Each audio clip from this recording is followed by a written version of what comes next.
Welcome to Popternative, where we dive into topical discussions from the worlds of pop culture, social media, and sports. Here is your host, Peter Remoliotis, aka PD Beats.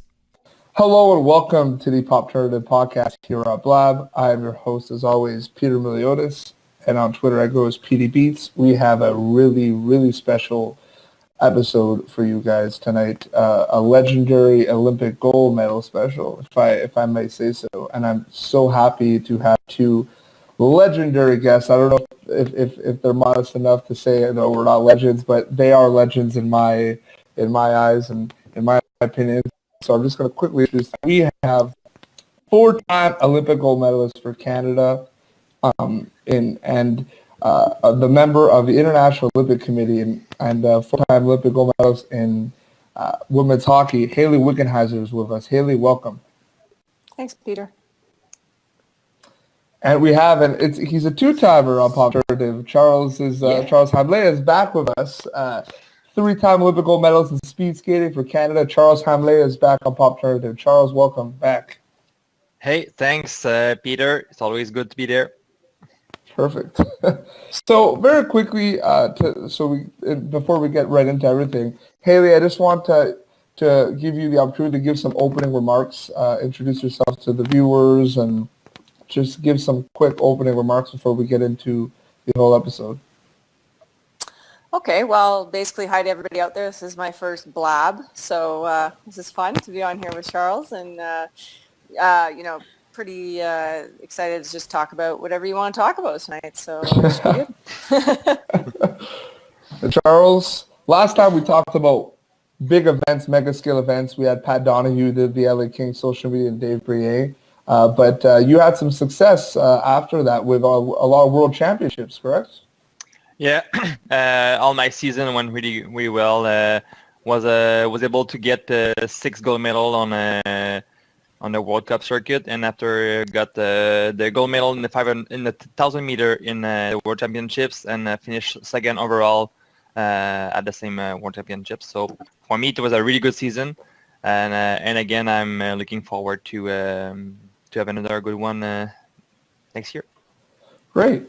Well, Popternative, we like to talk about social media and Popternative, and the one thing that I've realized is social media, in whether it's professional sports, Olympic Games, and junior sports as well, has become huge for the fans and the athletes as well. And one thing I've realized about you, Hayley, and you, Charles, is that you are both Olympic athletes that have seemed to embrace and accept social media. You seem to both be pretty active, engaging with fans and keeping up with the latest news. So I just wanted to start with Hayley. What does it mean to you what does social media mean to you as an Olympic athlete?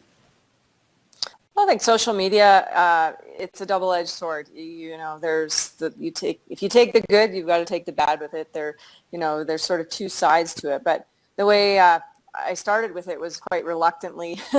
Wasn't really too excited about Twitter and Facebook, but eventually started using it. And it's just become a really good way to connect with people, to share what you're doing, what your sport is doing, to have a platform, I think, to help with sponsorship and from a business perspective as well. And also just to stay in touch with other people in the world that are doing similar things that you are. So I found that I've embraced it, but there's definitely two sides to it, and you have to use it wisely. Absolutely. And Charles, do you agree with that? We spoke about that last time you were on. It is a double-edged sword. You have to be careful of what you tweet and how you interact. Yeah, I think Kelly explained it really well. I think you need to be careful of what you can do and post on the internet, on the social media, because it can be a really good thing, but it can be a crash for you also. And sometimes when people they have difficulty to read the comment on what you do, it's a downer, and you can have a bad competition just because of that, and can just play with your mind and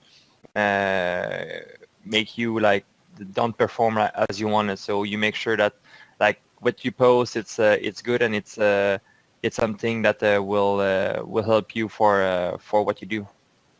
There's got to be sometimes, a temptation, Hayley or Charles, when you're going into a really, really big event. You obviously have to get in the zone, right? But because there's this whole new world of social media and people, able to post things, before a main event, like what's going through your, is that, coming into play at all? I know that Hayley, you're a four-time Olympic gold medalist. There's a lot to be said about the rivalry in women's hockey with Canada and USA. There's a lot of stuff. Do you think that that's going to play a part in it going down the stretch? Well, for sure. I mean, you don't want to give anybody bulletin board material, as we say, and you want to make sure that, I like to just keep it pretty clean when I go into a major competition like an Olympic Games or a World Championship. I tend to just kind of shy away from social media. I like to just focus and, regardless if it's good, bad, or otherwise, it's in the moment more of a distraction for me personally, how I feel. So I use it sparingly, but, definitely, your opponents are watching. You have some teammates when you're in a team or a large team like hockey where some teammates are more geared towards it than others. So you have to really be sensitive to everybody on your team and think not only about yourself, but about, what is best for the team when you're in competition. Mm-hmm. And Charles, we've spoken about this before. There's also, just because, a lot of athletes aren't necessarily tweeting or being really active on social media doesn't mean they're not active and checking it all the time. I know a lot of athletes are using it to keep up with the daily news, and especially you're looking at, the next Olympics in 2018, that's going to, so there's going to be a huge usage of social media from athletes, from coaches, from, people who are working at the Olympics in terms of getting the information. Yeah, I think Hayley also can say that she saw like the evolution of the social media during the Olympics, because I went to Torino, like that was almost nothing, slightly something. Yeah. Then Vancouver, it was kind of the start of like the social media. Like I didn't know what really to do, like being on Facebook and Twitter. And then in Sochi, it was already a big boom. From everyone on the social media. Some people were more on it, less on it. But we can just expect like next Olympic for Rio or even Pyeongchang, like it will be even a bigger blow on the social media side. And I think it's good, but if you not comfortable, don't force it. Like, because it can just be a distraction for you. So make sure that if you're comfortable to do it, do it. If you like it, like why you would stop. But if you're not comfortable, do what you can do, and make sure that everything you post, everything you do, it's under control.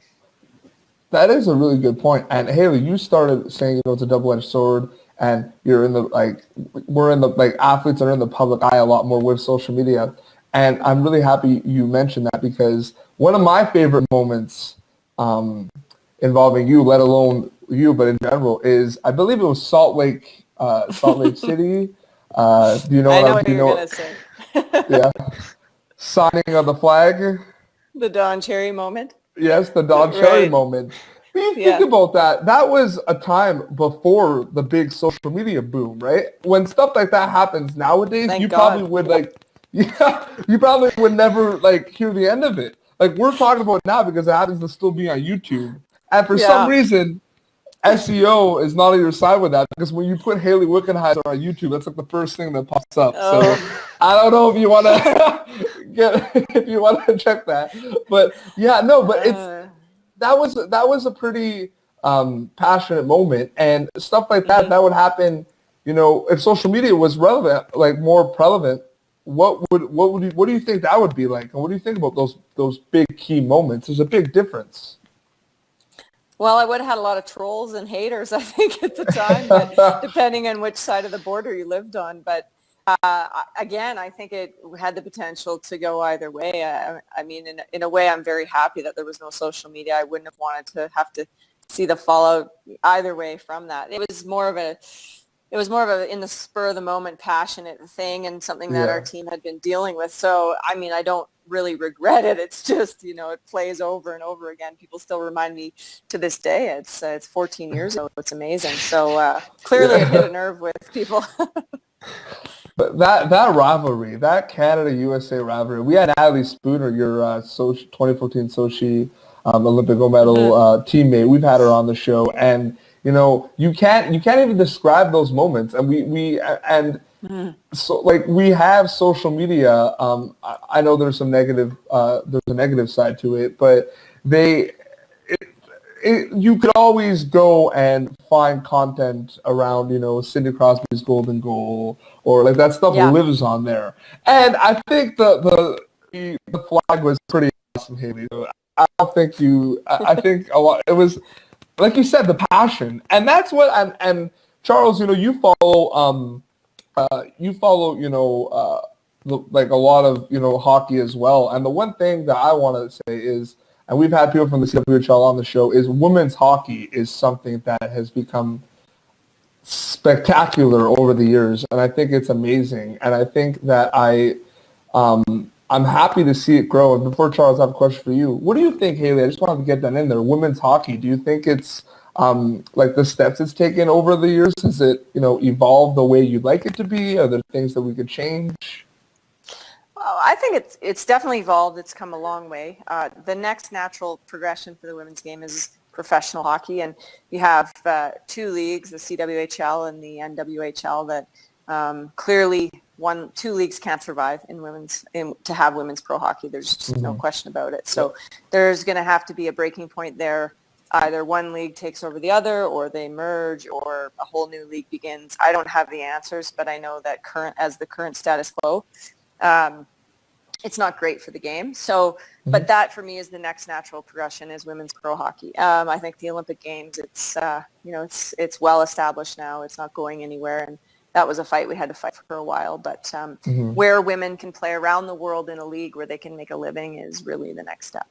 And I bet it's a lot of people have a lot of mixed things to say in terms of there being two leagues, the CWHL and the NWHL, and I think the whole point of this is to give as much exposure as possible to something I've watched since I was a kid in women's hockey. It is unbelievable. And the aspect and the fact that we have leagues now that they can play in is spectacular. But I think as much exposure as possible is the name of the game. Hayley, do you agree with me in certain extent?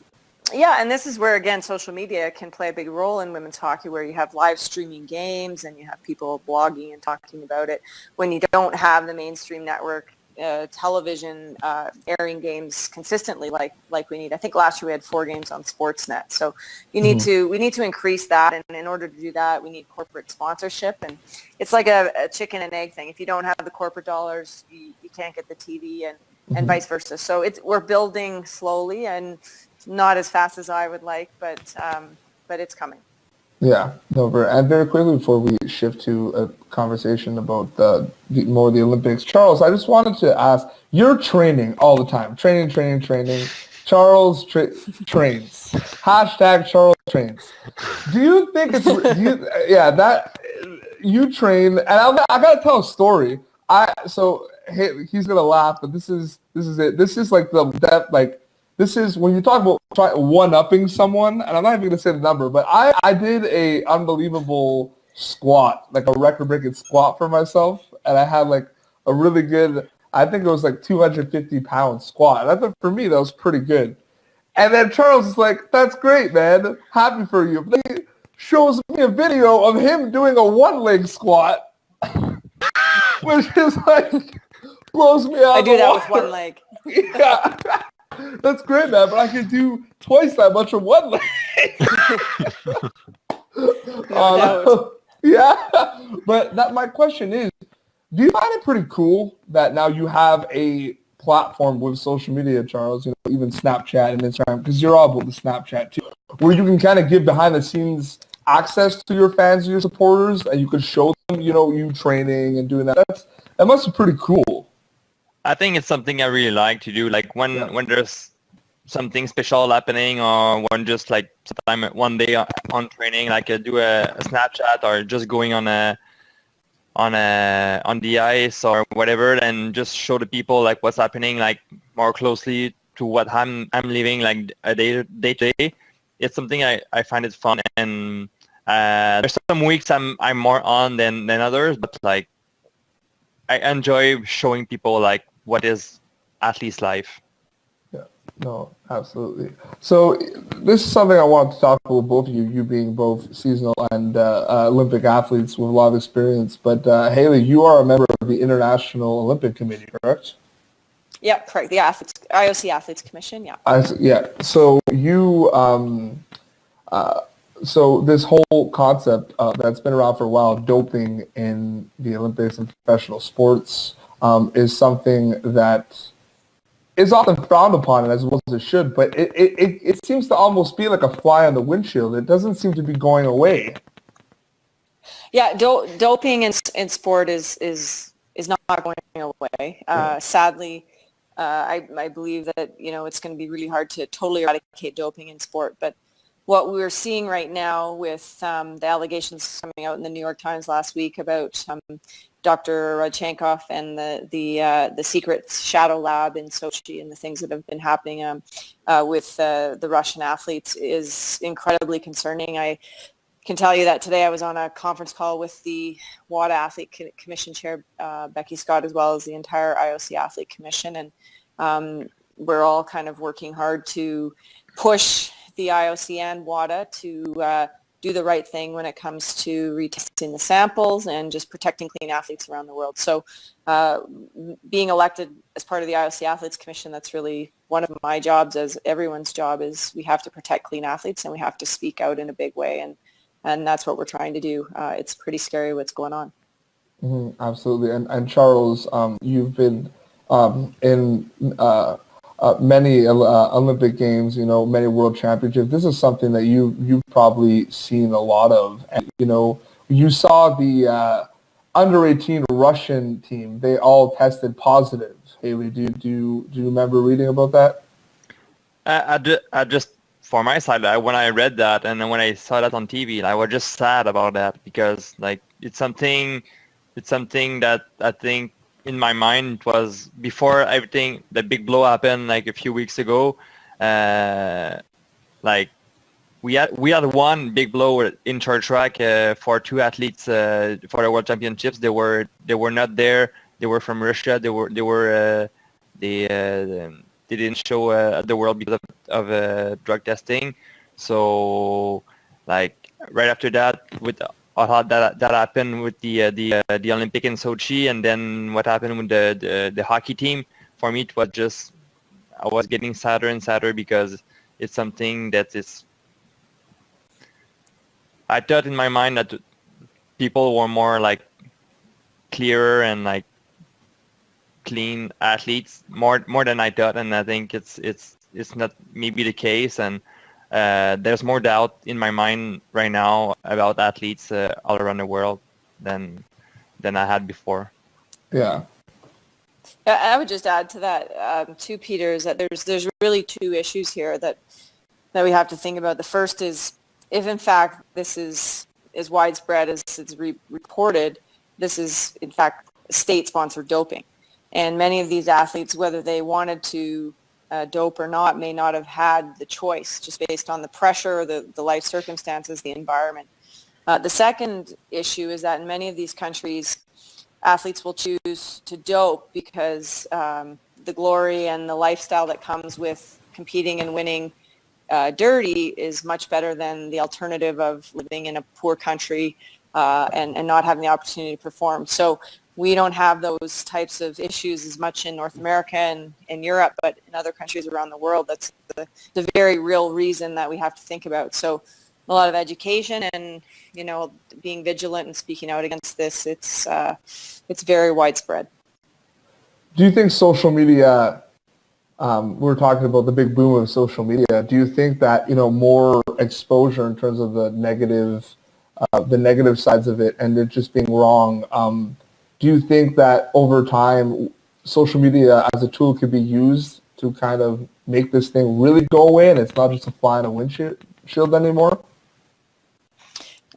Well, I would say that right now the only reason that this issue is still front and center in the world is because the media is really trying these athletes that are cheating.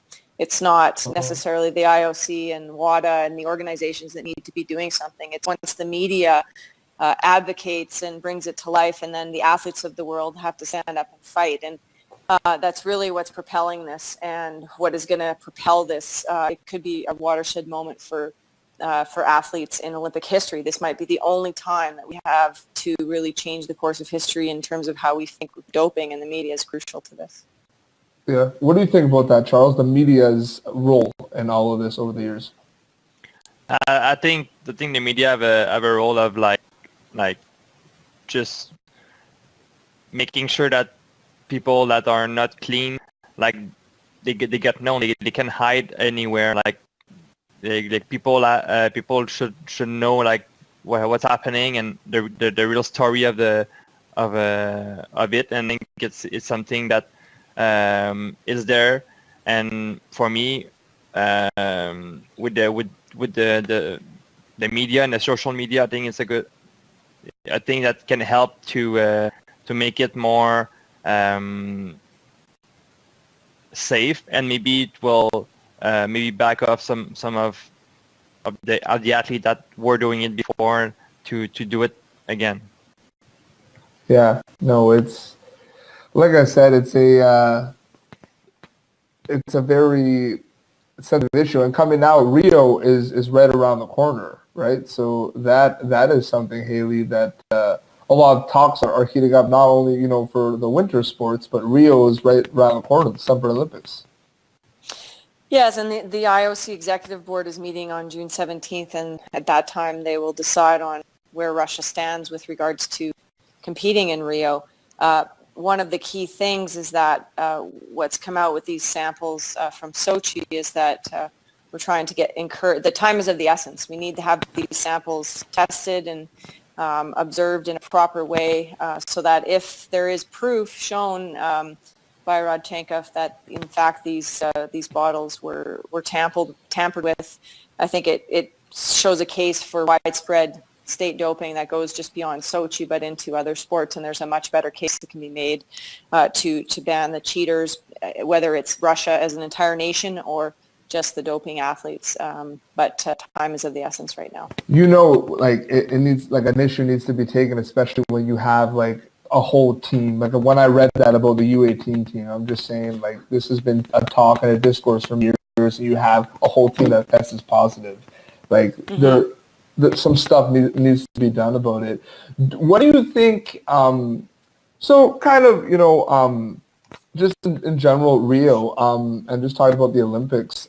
What in terms of the roles that athletes and current athletes, like Hayley and Charles, I know you guys do a lot of speaking engagements as well. You guys are role models for a lot of kids, a lot of people who want to become athletes. There's a role model aspect of it. Do you every time you go and on these big stage events, does that come into mind? Like when you're stepping, Hayley, when you're putting on your skates, Charles, when you're putting on your helmet, getting ready, you are a role model that millions of people around the world are watching. Is that kind of some motivation at all when going into an event, Hayley? For sure. I mean, I don't think about it in, I'm a role model, I better do X, Y, Z, but it's more you go into these events, whether it's the Olympic Games or the World Championships, knowing that you're representing all of Canada and that thousands, millions of eyes are watching you, and you want to perform. So I think, number one, we do it for ourselves and for each other, and then the rest is a byproduct of having pride and wanting to perform and be the best in the world. So I think we're very aware on the women's team of, young girls wanting to watch and be us, and I think that's important to recognize for sure. Mm-hmm. And Charles, before I go to, before I ask you, I just want to say, you talked about best in the world. 7 Olympic gold medals on the show tonight. 7, which is pretty crazy. So I just want to say that I agree with that statement, best in the world. But Charles, what do you think about the role model concept? I think it's, for sure, during a competition, I don't have that in mind. Like, I want to do my best. I want to win. I want to go for the gold medal. But at the end, like, I want to be the guy, like, right now. Like, I want to be the guy that kind of showed the younger skater on my team to know how to win, to know how to skate, and be like a role model for them more closely. And by the boards, it just make myself like a role model for all young speed skaters. And I think it's a good thing for me to have that role right now, because I've been to 3 Olympics and with Marianne with me, and I think it make it a good show for short track speed skating.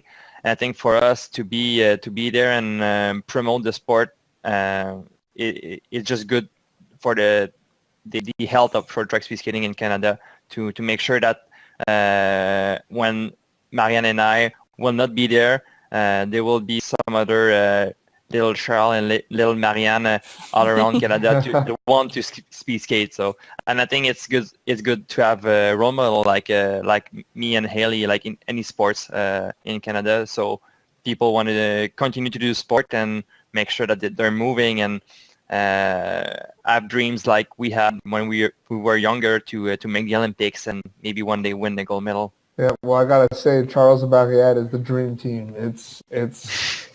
It's legit. It's fantastic. I think we're gonna have to wrap up soon. But very quickly, Hayley, I just wanted to mention this too. I wanted to mention the Gatorade deal that you and Marie-Philippe Poulin. First of all, that was a while back, but congratulations on that. Oh, thank you. Yeah. No, this is it's a great opportunity.